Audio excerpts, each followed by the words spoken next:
what monster stories ultimately teach us is about ourselves, that the monster is sort of an outward reflection of things that are within us. The monster is not this external thing, the monster is the external representation of what is within us, and how do we overcome the monsters within. And the way in which we do battle with the monster is going to determine how we do that. Are we going to be able to do that? And we see this in the movie, in the story of Jaws, from the very first scene. So in the very first scene, and I'm going to talk about the movie a little bit here with you today, and I will try not to spoil things too much in case there's listeners that maybe haven't seen the movie, which I hope you will. This will inspire you perhaps to go and watch it. Or if you have seen it before, I hope it will inspire you to watch the movie again, because it is such a great film. But I'm going to just kind of generally paint for you some of the ideas in the film and hopefully not spoil things too much. But at the very beginning of the film, there is a shark attack. Spoiler alert, this is a movie about a shark. So there's a shark attack, and it's one of the most iconic scenes in any movie of this kind ever, and maybe any movie ever. But it is this attack that happens at night, and there's a girl who's out swimming. It's on the poster, the famous poster with the shark coming up underneath. And so she's out swimming, and the shark comes and attacks her, and it's a very scary scene. And then it leads us into all of the adventure and everything else that comes afterward. But what's so significant about the scene that I want to just spend a little bit of time talking about here is the way in which the shark attack happens. Because the significance of this is that the way in which the girl ends up in the water in the first place. And the idea here is that there is a party going on at the beach, and it's a bunch of young people. They're hanging out, and there's this young man in particular who looks across the fire at her, and you can tell that he has no doubt been drinking. He's looking a little, hazy, and so he is under the influence. Okay, so this young man who's kind of come under the influence, and then he sees this pretty girl across the fire, and so he kind of, gives her the wink, gives her the side eye, and, says, hey, why don't you come over here with me? And they end up running down the beach, and so she ends up going into the water, and we know what happens as a result of this. But what's significant about this scene is, first of all, that the shark comes later. The first thing that we see happen is we see, in this case, this young man who is under the influence of alcohol, and he is giving in, therefore then to, his inhibitions have been dropped a bit, and maybe her inhibitions have been dropped a bit as well.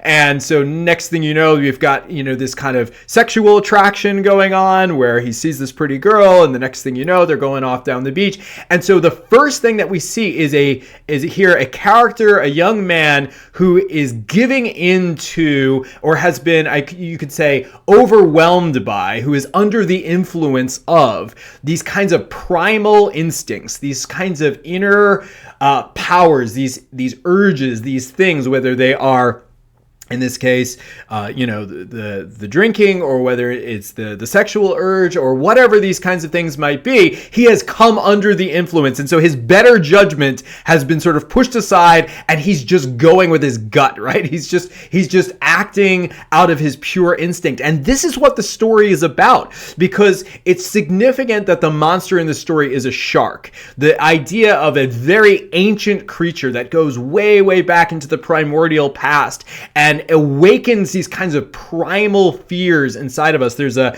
scene that happens a little bit later on where there's a famous quote, which is something to the effect of, you yell barracuda and everybody says, oh, what? And then nobody's fazed. But if you yell shark, all of a sudden you've got a panic on your hands. And why is that, right? Like, there's this idea that there are certain images, there's certain things that go back to childhood, that maybe even go back to the childhood of the human race, right? That we go back to primordial, these kind of primordial ancient instincts that we have that can overwhelm us, that can overpower us. Those are the monsters. It's not this animal, right? It's not really the shark that is sort of the obvious thing, but it's the fact that we can succumb to fear, that we can succumb to desire, that we can succumb to exhaustion, we can succumb to panic, all of these different kinds of psychological states that they can overwhelm and overpower us. And that's what happens to the young man. And then he, by extension, is exerts that influence on this young woman. And so he then draws her away. So in a sense, he then becomes the monster. And it's not because, and again, not to be too hard on this particular character, it's not like he has any kind of evil or murderous intent, right? He's just this, young guy who, makes some bad choices. But in the story, he plays the role of kind of luring her out away from the fire, out into the darkness. She ends up in the water and she ends up getting killed. And it's so interesting because when this happens, when the shark is attacking her, when this is going on and she's in the water, the camera keeps panning back to the beach, and it pans back to the young man, and the young man is sprawled out on the beach, just sort of kind of unconscious or semi-conscious, sort of giggling to himself, right? So he's fully under the influence of whatever he's been doing, and he's just sprawled out there on the beach, and the camera keeps panning back and forth to this girl who's in the water, and there's this like call to us. There's this desire. There's this urgency of like of this call to the young man, like, do something, like, get up, like, what are you doing? Are you, like go for help? I mean, or do something, right? We're not sure what he could do, but he's got to do something. And so there's this invitation that's sort of implicit in the story that there are these kinds of inner things that can overwhelm us, that can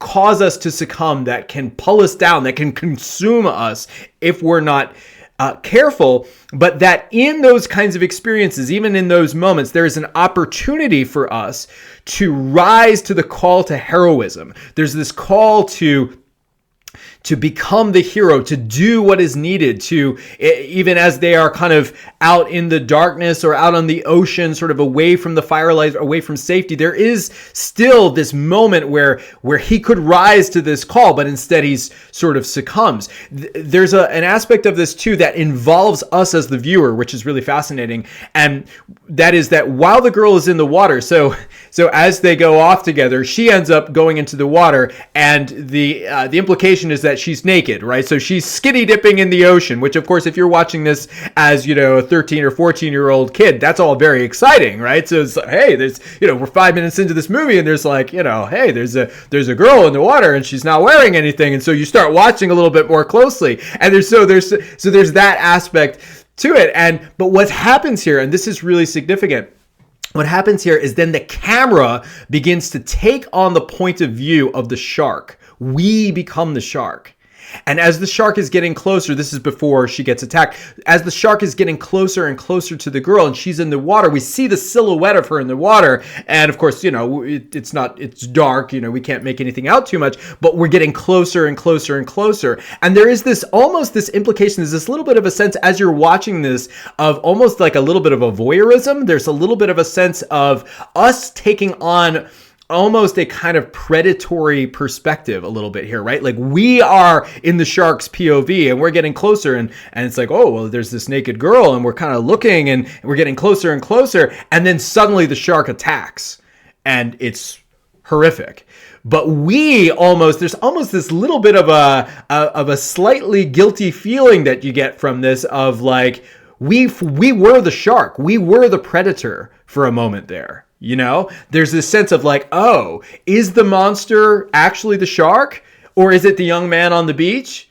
Or is it us on the couch? It's like, what role do we play? And it invites us sort of uncomfortably into that. We get uncomfortably close of like, oh, are there actually these kinds of potentially monstrous instincts inside of each of us that if we don't control them, if we don't have the power, if we don't take responsibility for ourselves and grow and have that kind of maturity, if we don't actually come of age in that sense, and we don't just mean here getting older, but like even as an adult watching this movie, there's that sort of like titillating thing that like awakens that like 12-year-old boy of like, oh, look at the girl on the screen, kind of a thing, right? Because it speaks to that sort of just basic kind of instinct that we have all inside of us. And there's this call to maturity. It's this call to come of age, this call to rise to heroism, to be more than that, to not be simply mastered by our own passions or our own inclinations. And whether or not we will be able to do that determines the role that we will play in the story of our lives.